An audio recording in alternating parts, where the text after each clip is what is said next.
The transition was lonely, buds. Building up a business na ikaw lang and your wife, it's a lonely process.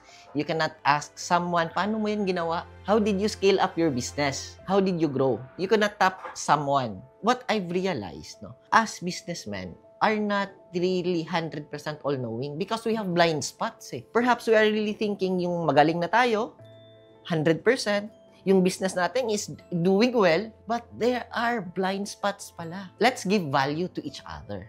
That's how communities work. And that's how businesses work. Give value to people. So that's why Elevate Entrepreneurs in Cagayan de Oro always gives value within the people in the community and also those people outside the community. Welcome to another episode of the Press Play Podcast. In today's episode, we have another special guest. He came all the way pa from CDO, Cagayan de Oro. So wala nang paligoy-ligoy pa. Let's go and help welcome Mr. Jab Chavez. Thank you, Buds Red. Thank you, Coach Iso. I'm very glad that I am here. Anyways, I am Jab, the owner of Steak Paraiso, a fine dining restaurant in Cagayan de Oro that only serves Kitayama Wagyu. And also, I am the founder of Elevate Entrepreneurs, in which it is a community of startup business that helps other businesses grow in this thriving and scaling economy. Wow, grabe. Nag-joke kanina si Izo eh. Di lang narinig eh. Sabi mo na, Kitayama Steak. Kitayama Steak. Ano yun? Kita mo yun? Kita mo yun. Kita nyo yun. Highlight, kailangan i-highlight eh. Diba? Sige ba? So we're actually here so that we get to learn about building communities talaga because this is one of parang goal mo rin, right? So, how was it like for you in CDO coming up on the scene of entrepreneurship? Galing ka sa yung former mo na job, right? And then after that, becoming to the owner of Steak Paraiso. How was that transition ba first? The transition was lonely, buds. Building up a business na ikaw lang and your wife, it's a lonely process. You cannot ask someone, paano mo yun ginawa? How did you scale up your business? How did you grow? What marketing tools did you use? Di ba napakahirap? Yes. You cannot tap someone because kasama na din yun yung self-unworthiness. Or mahihiya kang magtanong sa iba. Baka hindi sila sasagot. Baka trade secret nila yun. So, after IAM Plus, when I was in the space, I noticed being in a community, you found belongingness eh. Pwede kang mag-ask ng question and then people will really answer you pala. Yeah. So that's why I came up with this idea. Why not build a community specifically for startup businesses in Cagayan de Oro? Nice.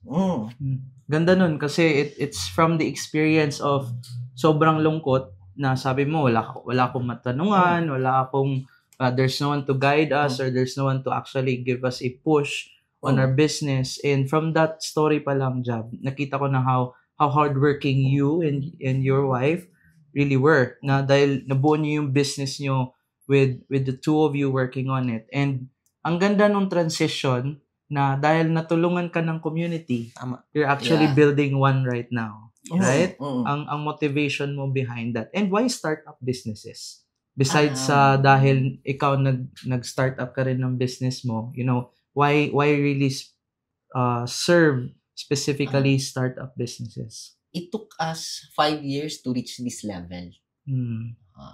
Tapos reaching this level was kinda hard for us. So, naging mission namin ni Hazel na why not help startup business to scale up faster.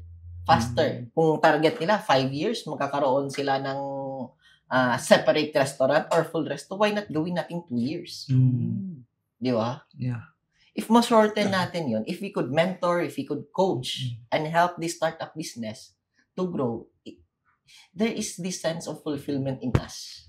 Yeah. A sense of happiness na hindi bitaw sila maka-experience sa among na-experience o nang way mapangutan-an. Right. Oo, tapos kaning mag-search ka sa YouTube, di ka kasabot unsa ang mga business concepts. Tama.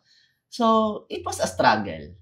But that struggle ended us in a community in which people are working together. Mm. Kaso yung community nasa Manila. Right. Nasa Manila yung community. So, we planned, why not bring that kind of community dito sa Cagayan de Oro? Nice. So, that triggered the spark. So, sa'yo ba, Buds, is like, what I got from that is, hindi, ayaw yung i-gatekeep yung information Yes. para naman lahat mag-win, di ba? We want prosperity for all pagkumbaga. Yeah. So, instead na kailangan pa lumipad sa Manila to actually do some trainings, have the Yes. community, you're building it here sa CDO mismo, right? So that makasave sila ng resource. Yeah. So, yung connection pa mas genuine rin. Kasi di ba parang, alam nyo na, meron ng cultural na May affinity, may support na system, kaagad. Like, Oo. hindi na kailangan mag-adjust. Mas authentic yung relationship nyo. Kasi Yes. nandun lang kayo sa local na community, right? That's really amazing. And Mm. what's, like, I'm gonna let you ask the question, Sige, ikaw go. The idea of shortening yung parang process, like, di ba yung process niyo of 5 years, shortening it into 2 years or even a year for other businesses, it's sobrang ganda ng idea, right? Because that's your motivation. But what do you want to say about those business owners who think that is part of the process, yung mahabang preparation? Okay. Yung kailangan talaga 3 years or 4 years na ganito dapat yung preparation namin to actually say na our business is doing good or our business is okay, is already solid, no? Kasi baka pagsabihan mo sila, kaya natin yan gawin in 1 year. Tapos for them, ay, wag nating mabilisin. Tama ba yun? Yeah. Wag nating parang let's not put a I-fast track. hurry, Oo. i-fast track kasi baka may miss out tayo na importante. What do you say about that? It's like this, business. There are big companies, actually. They're hiring consultants. And these consultants are experts in their field. So this consultant help big companies to avoid trouble, to avoid mishaps.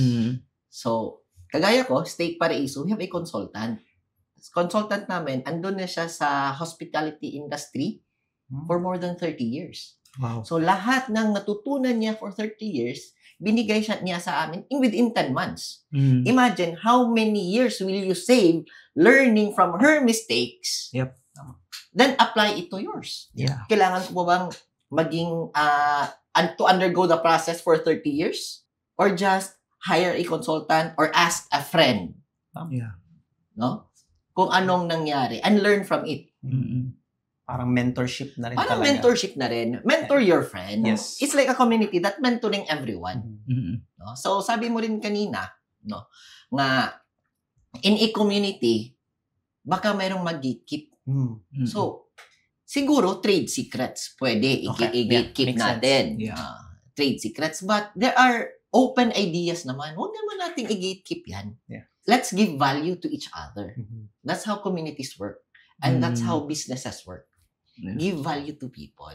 So that's why Elevate Entrepreneurs in Cagayan de Oro always gives value within the people in the community and also those people outside the community. Wow. Yan. Hindi lang siya for the people inside, for the business owners. Kasi kung iisipin mo, it's not just the business owners that's affected, right? Yeah. It's also their clients or their customers who's actually experiencing their services. Correct. And even the employees. Yeah. Yeah. And they're a big part of it as well. So for Elevate ba, Buds, aside from mentorship, and then yung support, what kind of support usually ang plan nyo ibigay sa mga community members nyo? So the support we'll be having is lahat ng mga masterminding doon sa Manila. Dalhin natin dito sa Cagayan de Oro. Lahat ng mga seminars na pwedeng dalhin from other areas, why not bring it to Cagayan de Oro? So, parang marketing, Parang marketing. like management, mga systems niya, parang ganun. For example, digital marketing, content creation, Right. AI. Lahat yung mga training na yun, andun sa Manila, di ba? But, if we really see the larger picture sa buong Pilipinas, may mga taong mga magagaling outside Manila. Yeah, tama. Malapit lang sa Cagayan de Oro. It could be in Davao, it could be in Iligan, it could be in Hingoog. And if that people, no, makonect mo sa community mo, they will be very happy and very glad to build a masterminding in Cagayan de Oro. Yeah. So these people, example, more or less we have around 50 members na ngayon, hindi na to lilipad papuntang Manila. In which we can save na pala, 'di ba? Kay dool raman ang mga speakers. Oo, 'di ba?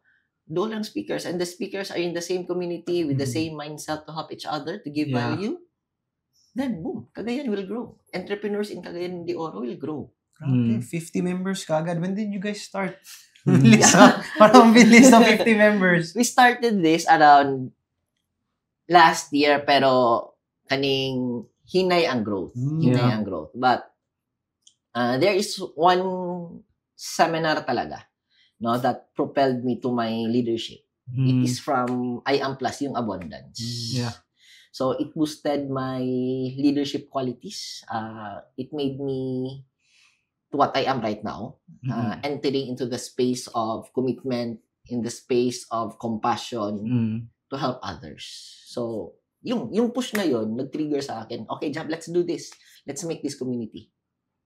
If no one else will do, sino? Yeah. Kaya nga building, di ba? Building community. Huwag kang maghintay lang na may magpa-pop out dyan. Right. Gawin mo na agad, no? And you know what? What we're actually learning from you is not just about business communities, but building one in general. Kahit anong community pa yung binibuild nyo ngayon. You know, like, if it's a community of like business owners, pwede rin community of cosplayers or community of foodies, kahit iba-iba. You know, what I got from you is what's important really in building a community is the support that's gonna be given inside. At the same time, not just the support but the value na kung saan mamamaximize na kung sino yung nasa community, yung ibibigay niyo na value. And I think the most important part there as well is giving them and allowing them the stage to give value as well. Kasi for sure, yung community mo na business owners, kanya-kanya yan, they're good at their craft, right? And I'm just excited for the people in your community to actually learn, not trade secrets, but best practices from each of the people, the members inside the community. Yeah, kasi kahit kami nga gumagawa ng community ng mga mahilig sa board games. Look at our background. It's full of board games. Kasi nga, it's looking for people who's not just alike you, but looking for people na you can actually add value to. No? And at the same time, receive value from them as well. So yun yung nakuha ko sa'yo na ang ganda nung kay Jab. I resonated it well. No? And for me rin naman, like, you know, speaking about building communities, as you were talking talaga, it made me realize like your vision as well na parang this building communities is not just about like, support, all that stuff, but it's actually fast-tracking everyone's growth. Kasi yung collective wisdom, yung collective failure, successes nila, pwede nyong i-pull together to actually find different, more creative ways to even succeed pa. You know, like, and ang maganda pa dun is like, you're not just impacting the business themselves or yung mga negosyante, yung profitability, all that stuff, but you're actually impacting yung mga surrounding na communities na maliliit na even hindi sila hindi related doon sa main na community ng Elevate, right? Let's just say yung mga LGUs, yung mga small communities ng mga outreach, charities, all that stuff. Because now you have more resources kasi because everyone's succeeding. Right? Now you can also help out on those communities as well, di ba? Yes, okay. What's the beauty within the community? Sabi mo kanina, everyone is pitching in. Pitching in ideas, pitching in support. Because what I've realized, as businessmen, are not really 100% all-knowing because we have blind spots. Yep. Perhaps we are really thinking yung magaling na tayo, 100%, yung business natin is doing well, but there are blind spots pala na minsan hindi natin nakikita. For example, Jab, yung sa store mo, ganito. May nakita kaming konting needs improvement. So, rather than hearing it or mabasa mo yan sa Facebook, makikita mo yan from your community. Yeah. Diba? It's just a safe place kasi community eh. It's a form of feedback Yeah. to fellow businessmen. But ganito yung feeling ko, pumunta ako sa restaurant mo kanina. So it's a safe place. Before others will say it unto you via any platform or any social media. So that's what we're doing right now in Elevate. We sometimes visit other stores, doon kumakain. It is also some sort of support na doon na kami kumakain, doon kami masasnack, and also give observations. Yep. So, tinabanga lang yun. Oo. So, more likely, ganahan kay Kuing Ani kay people begin to see other businesses not as competitors. Yep. So, di na competition. And what I've noticed, people within the space of Elevate are already collaborating in other businesses. Yeah. Matingala na lang, hala ka, nag-collaborate na sila, Yes. sila bagong product. Right. Tapos not knowing, ako po nag-collaborate na po ko sa isa kakauban nga, nagsulod mig ikom. So, that's the beauty. Yeah. No? New ideas, prosperity among the community. Nice. A safe space for feedback. Yes. 'Di ba? Kasi feedback is neutral. Neutral. It's really not good or bad. It's going to be good or bad depende sa kung paano mo tatanggapin. Yes, tama. Right? So you creating that space of feedback that they can freely let you know, okay, Jab, ang ganda ng ganito, ang ganda ng ganito, pero at the same time, ito pwede pa itong mag-improve. Napansin namin to, I don't know if nakita mo na. Ganyan. It's for me, a community is a place where your ego is boosted. At the same time, your ego is destroyed. Okay. Kasi growth happens when your ego as a business owner. Kasi pag business owner ka, natural naman sa'yo to take pride in your own business, right? And I don't know if may mga business owner dyan na nakikinig, no? Sometimes check on your ego. Baka yun yung cup nyo sa business nyo ngayon. Right? So, they're proud of their own businesses na, business ko to, maganda to. No? This is my craft. Alam kong, ano talaga to, this is the best in my niche right now. But if you're closed off with the idea that there could still be room for improvement, no? And that's what your community gives right now, na yung honest feedback talaga, minsan brutally honest feedback na kailangan. Brutally honest, Di ba? And that's actually what's gonna help you go to your expansion, move forward pa. And connecting sa sabi mo, there's abundance na huwag kang matakot magbigay ng magbigay kasi hindi ka naman mauubusan. Yes. Di ba? Tama. Hindi ka naman mauubusan. Sabi pa nga ng isang mentor namin is, when you are a giver, don't worry because the universe will give to you as well. Pero kung taker ka lang, then manda ka. Tama. Kasi nakikita ka rin ng universe, no? May makukuha rin sa'yo at may mawawala rin sa'yo. But it's now a matter of how do I want to give, no, to the people around me, with despite and in spite. So, ang ganda, I actually met some of your members through the programs of I Am Plus, and knowing na, grabe naman to sila, napaka-givers. First time kong mag-program, mag-event na yung kape, kahit hindi flowing, unlimited. Kasi kakaubos mo lang, may bago na namang coffee. May drink, may food na naman. And you know what? It's their attitude towards that, towards giving. Yes. Siya, sobrang ganda. If you're on the receiving end, and it inspires you to be a giver as well. Diba? So, I guess that's what's happening right now for your community. And ito, since 50 people is a lot, right? Yeah. Already. But I know your vision is not just for 50. Yes. So, what do you want to say to those people who haven't heard of what Elevate is? At the same time, to those who have heard about it but still thinking, ano bang meron dyan? Ba't sasali ako? Elevate Manggod is a community that helps other business entrepreneurs scale up. So, kung maulaw mo join, just be full out in joining us. Pwede na ka mo lingkod sa kilid, maminaw una, just like what others do.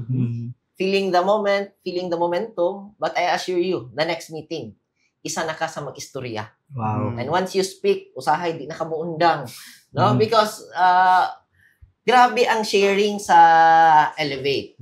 To the point nga, kung magsugod pa lang gali midaan, first topic is sharing of wins. Wow. Because we dedicate everything to a positive mindset. No? Sharing of wins. Tapos, usa din na dayon, sharing of best practice. Tapos, if ever na kay problema, na kay mga challenges and setbacks, don't hesitate to open it up. Because what na kabalo, basig na atay mga kauban dire, nga pareha pud mo problema. Yeah. Tapos, nasolusyonan nila.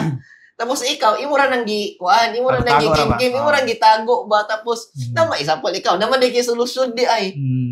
Tapos, ikaw, problema ka, 3 months ka problema, ana. Tama. No, tapos naman na tubag ang kauban. So, kana siya nga mga benefits in joining Elevate, mahatag na nato.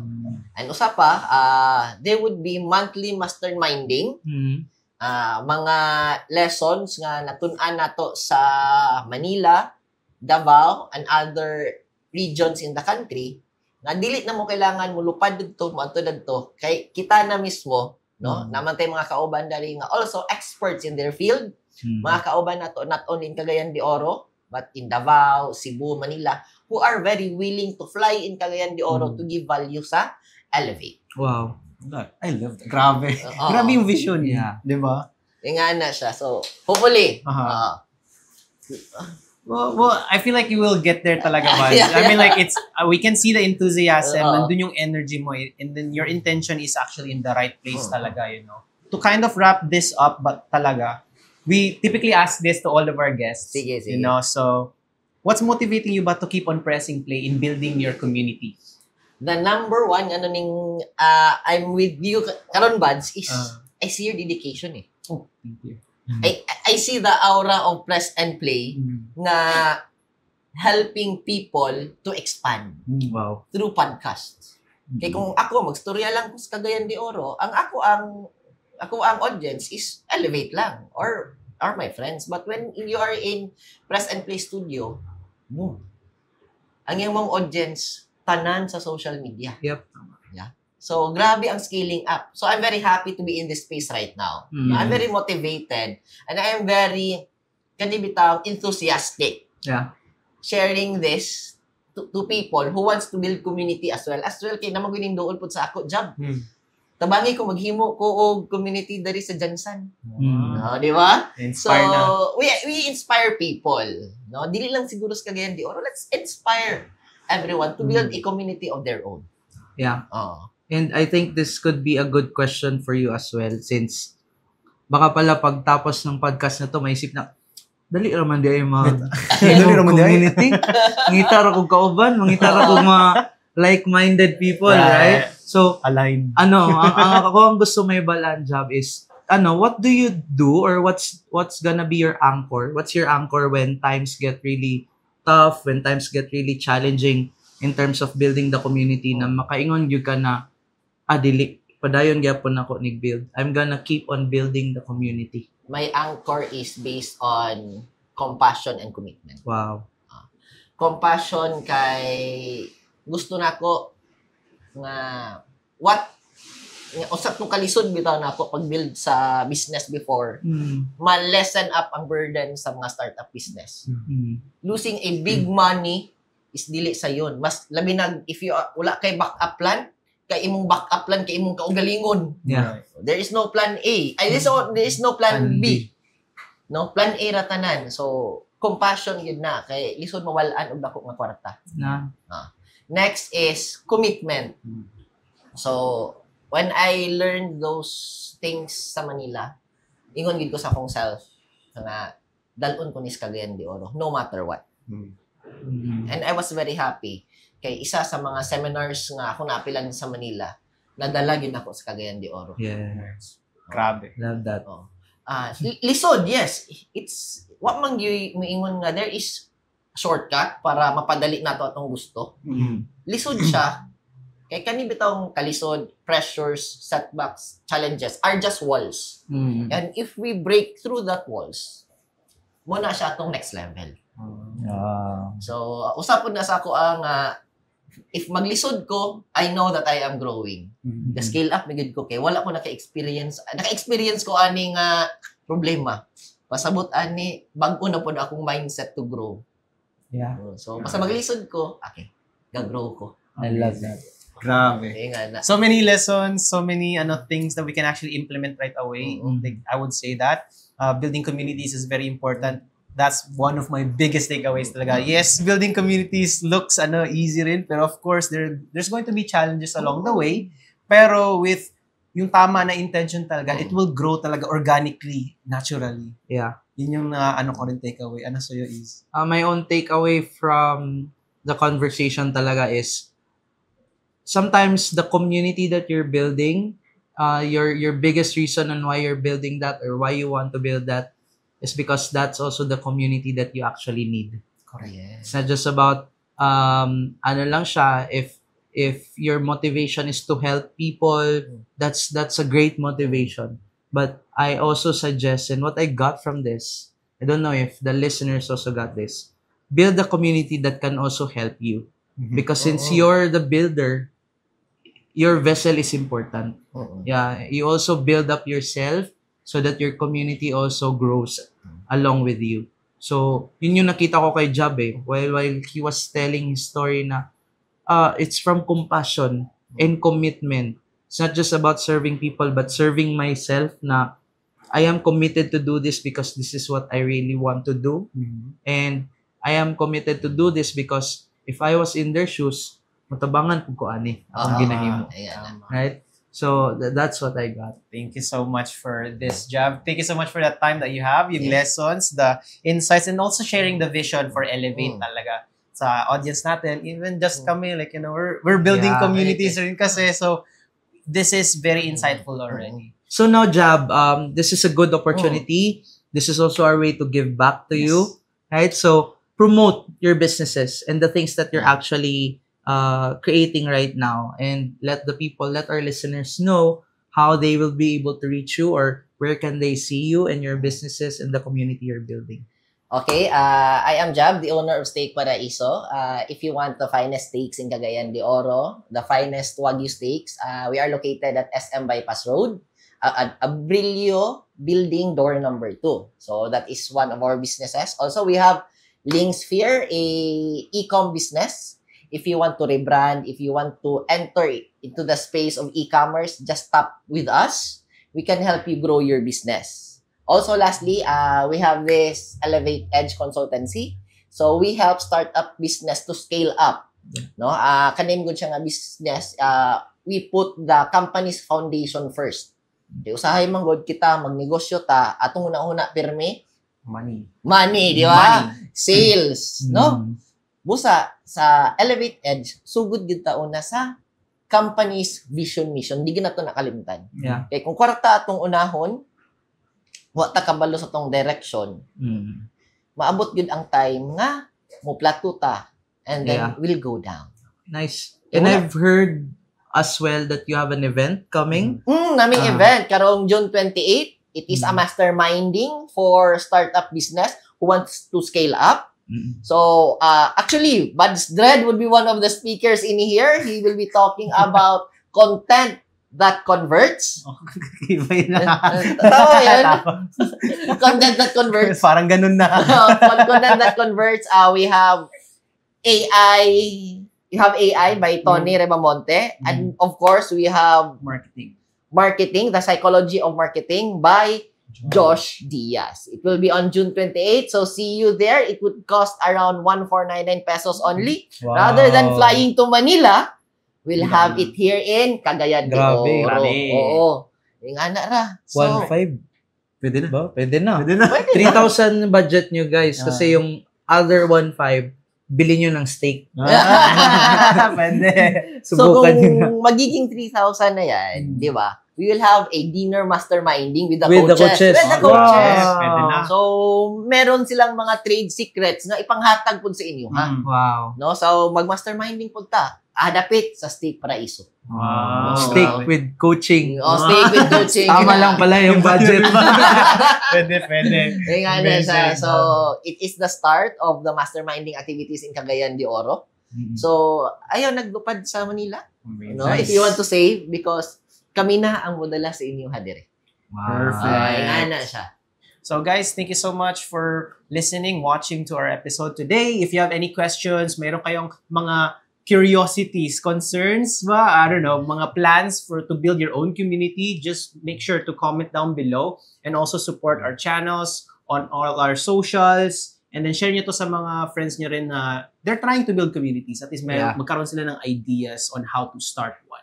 Alright, and with all that said, make sure to keep on pressing Play.